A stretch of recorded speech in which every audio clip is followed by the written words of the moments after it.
Good morning, dear children. Let us move to the last topic of the lesson. What is thermal energy and heat? Okay, that is measuring temperature. Measuring temperature. Okay, in the previous class we have learned about temperature. Okay, you know what is temperature? Actually, it is the temperature means actually it is the degree of hotness or coldness of an object. Okay, temperature is degree of hotness or coldness of an object. Okay, then how we can measure temperature? How we can measure temperature? Okay, first we can see the units or the scales that are used for measuring temperature. Okay, for measuring temperature, we can use two types of scales or two types of units. Okay, the most commonly used scales are, first is the Fahrenheit. Okay, and second is the Celsius unit. Okay, these are the most commonly used scales or units for measuring temperature. Okay, Fahrenheit scale or Fahrenheit unit, or Celsius scale or Celsius unit. Okay, let's see one by one. First is the Fahrenheit scale.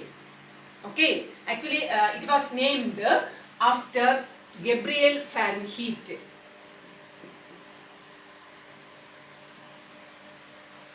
Actually, he proposed this scale of temperature in 1724. Okay, 1724. Okay, and here the Fahrenheit scale, the freezing point of water, that is fixed as 32 degree. Okay, in Fahrenheit scale, the freezing point of water is fixed as 32 degree Fahrenheit and the boiling point of water is fixed as 212 degree Fahrenheit. Okay, in the Fahrenheit scale, the freezing point of water is fixed as 32 degree Fahrenheit and the boiling point of water is fixed as 212 degree Fahrenheit. Okay, that is about the Fahrenheit scale. Actually, it was proposed by Gabriel Fahrenheit in 1724, and in the Fahrenheit scale, the freezing point of water is fixed as 32 degree Fahrenheit and the boiling point of water is fixed as 212 degree Fahrenheit. Okay, and next about the Celsius unit or the Celsius scale. Okay, and this was invented by Anders Celsius in the year 1743. Okay, 1743.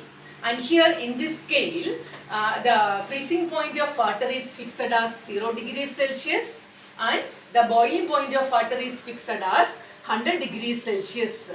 Okay, the freezing point of water is fixed as 0 degrees Celsius and the boiling point of water is fixed as 100 degree Celsius. Okay, and here the Celsius scale that was proposed by Anders Celsius in 1743, and in the Celsius scale of temperature, the freezing point of water is fixed as 0 degrees Celsius and the boiling point of water is fixed as 100 degree Celsius. Okay, so we can summarize this as, in Fahrenheit scale, the freezing point of water is 32 degree Fahrenheit and boiling point of water is 212 degree Fahrenheit. Okay, and in the Celsius scale, the freezing point of water is 0 degrees Celsius and the boiling point of water is 100 degrees Celsius. Okay, and that is about the two types of scales or units that are used to measure temperature. Okay, that is about the two types of scales that are used to measure temperature. Okay, next about the device that is used to measure temperature. Okay, the device that is used to measure temperature. You know the device that is used to measure temperature? Okay, thermometer. Okay, is it? Thermometer. Okay, thermometer is a device which is used to measure temperature. Okay, thermometer is a device which is used to measure temperature. There are different types of thermometers are there. Okay, there are different types of thermometers. Okay, suppose you have fever, you may have used a clinical thermometer. You have used a clinical thermometer. So the first type of thermometer is the clinical thermometer. Okay, then what is the use of clinical thermometer? Actually, it is used to measure the body temperature. Okay, clinical thermometer is used to measure body temperature. Okay, the most commonly used clinical thermometer, actually it is made up of with a narrow tube. Actually, it is called a capillary tube. Okay, clinical thermometer is made up of a narrow tube or capillary tube of thick glass. Okay, clinical thermometer is made up of a narrow tube which is called the capillary tube of thick glass. Okay, and the end of this capillary tube is actually it is made up of with a glass bulb. Okay, the end of the capillary tube there is a glass bulb. Actually, it is filled with mercury. Okay, at the end of the capillary tube there is a glass bulb which is filled with mercury. Okay, that is about the construction of clinical thermometer. Okay, clinical thermometer is made up of narrow tube or capillary tube of thick glass. At the end of the capillary tube there is a thin bulb which is filled with mercury. Okay, it is filled with mercury. You know, glass is a poor conductor of heat. Okay, glass is a poor conductor of heat. So the walls of the glass bulb is kept thin.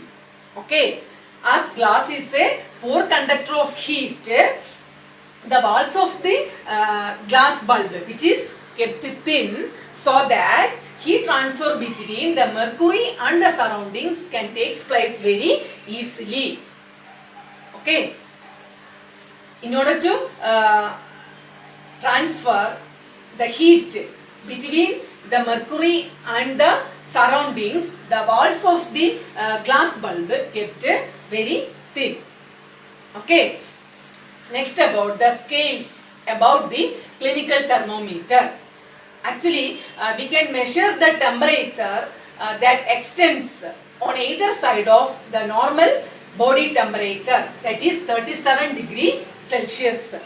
Okay, the scales that is used in clinical thermometer that extends actually on either side of the normal body temperature, that is 37 degrees Celsius, and which corresponds to 98.6 degree Fahrenheit. Okay, 37 degrees Celsius that corresponds to 98.6 degree Fahrenheit. So using clinical thermometer we can measure temperature that extends from 35 degrees Celsius to 42 degrees Celsius. Okay, using a clinical thermometer we can measure temperature that extends from 35 degrees Celsius to 42 degrees Celsius. Okay, even a small change, that means even 0.2 degrees Celsius, a change of temperature can be indicated by using the clinical thermometer. Okay, using clinical thermometer we can indicate a small change of temperature, even for example 0.2 degrees Celsius change of temperature, that can be indicated by using the clinical thermometer. Okay, and here we can observe a small constriction here. Okay, in the capillary tube it is not straight. Here a small constriction there. Then what is the use of this constriction actually? You know, actually being a metal, actually the mercury, you know the property of mercury, actually it is a metal in liquid form at room temperature. Mercury is a metal in liquid form at room temperature. Okay, actually it is a metal in liquid form at room temperature. Okay, and here, so being a metal, actually it gains heat very quickly and expands. Okay, so actually it rises through this capillary tube. Okay, being a metal, actually it gains heat as soon as when the clinical thermometer touched with the body, it obtains heat and expands, and it rises through this capillary tube. Okay, the level of mercury rises in the capillary tube. Okay, and actually due to this construction, it cannot fall down. Okay, once it rises up. Okay, that is the use of the constriction here. Okay, and in order to lower the level of mercury, we have to give a sudden jerk. Okay, or firm jerk. In order to lower the level of mercury, we have to give a firm jerk like this. Okay, that is about actually clinical thermometer. Second type of thermometer is the digital thermometer. Okay, the second type of thermometer is the digital thermometer. This is actually the digital thermometer. Okay, this is the digital thermometer. Okay, nowadays in order to measure the body temperature, we are using digital thermometers. Okay, like clinical thermometers, digital thermometers are also used to measure body temperature. Okay, actually it work on tiny dry cells. Okay, they work on tiny dry cell. Okay, and also this digital thermometer that measures temperature more accurately than this ordinary clinical thermometer. Okay, this digital thermometer that measures the body temperature more accurately than the clinical thermometer. Okay, also moreover, this digital thermometer is a safer device because it does not contain mercury. You know, mercury actually it is a toxic substance. Okay, so here the digital thermometer is a safer device because it does not contain mercury. Actually, it is a toxic device. Okay, so what are the advantages of this digital thermometer over the clinical thermometer? First is the a good quality of digital thermometer that measures the body temperature more accurately than the clinical thermometer. Okay, a good quality of digital thermometer that measures the body temperature more accurately than the clinical thermometer. Also, this digital thermometer is a safer device because it does not contain mercury, as mercury is being a toxic material. Okay, these are the advantages of using digital thermometer over the clinical thermometer. Okay, that is about what digital thermometer. About the laboratory thermometer. Okay, laboratory thermometer. This laboratory thermometer is made up of glass tube. Okay, made up of glass tube. It has a glass bulb which is filled with mercury. It has a glass bulb which is filled with mercury. Okay, on gains heat, it rises in the capillary tube. Okay, on gaining heat, mercury rises through the capillary tube. And here there are two points in the laboratory thermometers actually that indicates the lowest and the highest temperature that can be measured using this laboratory thermometer.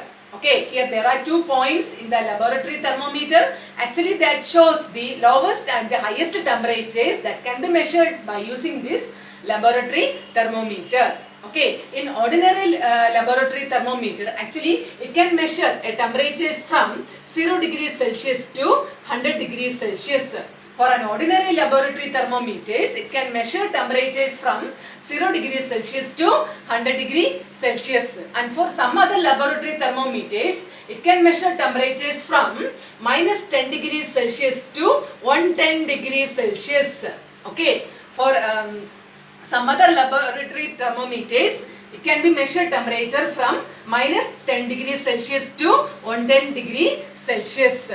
Okay, then how we can read temperature using this laboratory thermometer? Okay, and like clinical thermometers, the laboratory thermometers does not have a constriction. Okay, you know, in the case of clinical thermometer, there is a constriction there, but in the case of laboratory thermometer, there is no such constriction. Okay, actually it has to be read while it is in contact with the material whose temperature being measured. Okay, for example, to read the temperature of warm water, the temperature has to be read while the thermometer is immersed in water. So we can say it has to be read. The temperature has to be read while it is in contact with the material whose temperature being measured. Okay, that is about the laboratory thermometer. So we have studied three types of thermometers, that is clinical thermometer, digital thermometers and laboratory thermometers. Okay. Okay children, study well. That is the end of today's class. Also we have finished the chapter. Thank you.